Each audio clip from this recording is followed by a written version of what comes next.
আসসালামু আলাইকুম রহমতুল্লাহি বারাকাতু। প্রিয় খামারি ভাইরা, আশা করি সবাই ভালো আছেন। তো আজকে আমার পাখির বয়স 39 দিন। 39 দিনে আজকে একটা ডিম পেলাম। তো আশা করি কয়েকদিনের ভিতরে সবগুলো ডিমে এসে পড়বে আস্তে আস্তে। আমি এগুলা ডিম থেকে বাচ্চা ফুটিয়েছি, জিরো থেকে লালন পালন করে আসতেছি।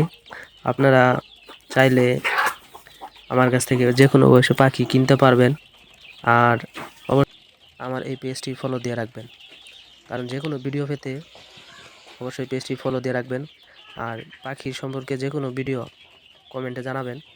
আমি এগুলো জিরো থেকে লালন পালন করতেছি, কখন কি মেডিসিন দিয়েছি, তো সব কিছুই জানতে পারবেন। আর অবশ্যই আপনারা যারা বাচ্চা নেবেন আগে থেকেই জানিয়ে রাখবেন, কারণ আমি ডিম থেকে বাচ্চা ফোটাবো। আর এখন প্রায় এগুলা ডিম রানিং হয়ে গেলে অবশ্যই ডিমও নিতে পারবেন। ডিম যারা নিতে চান আমার সাথে যোগাযোগ করবেন। এখানে আমার 80 পিস বাচ্চা ফুটিয়েছিলাম। তো প্রায় 30 পিসের উপরে ছেলে পাখি হয়েছিল। আমি 20 পিস ছেলে পাখি বিক্রি করে দিছি। আর এখানে আমার 50 পিস পাখি আছে। 50 পিসের ভিতরে 30 পিস মেয়ে পাখি, 10 পিস ছেলে পাখি রাখছি। আর এগুলো আমি 20 ডিমের জন্য, যেহেতু আমি ডিম থেকে বাচ্চা ফুটাবো, সেই জন্য আমি ছেলে পাখি রাখছি। 10 পিসের বেশি আছে হয়তো, ওরকমভাবে মনে হয় না, 10-12 পিস আছে। তো এভাবে খাবার দিয়ে রাখবেন সবসময়। লাইট, পর্যাপ্ত আলো দিলে কোয়েল পাখি আলো পেলেই ডিম পারে বেশি। তার জন্য ওদেরকে সবসময় লাইটে রাখতে হবে। তা আপনারা চাইলে এভাবে পালন করতে পারেন। যারা নতুন পালন করবেন অবশ্যই বেশি করে না পারলে 5-10 পিস 15 পিস।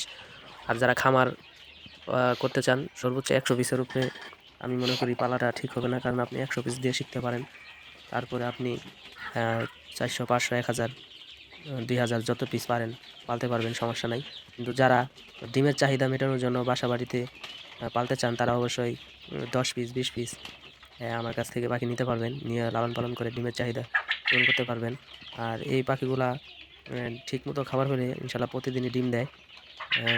একটা পাখি সর্বোচ্চ 20 থেকে 25 গ্রাম, এর বেশি খাবার খাবে না। আর এই লাল কাপড়টা দেওয়ার একটা কারণ হলো, দেখেন অনেকেই বলেছেন, অনেকেই এই প্রবলেমটা করেছেন যে পাখি ঠুকরাঠুকি করে।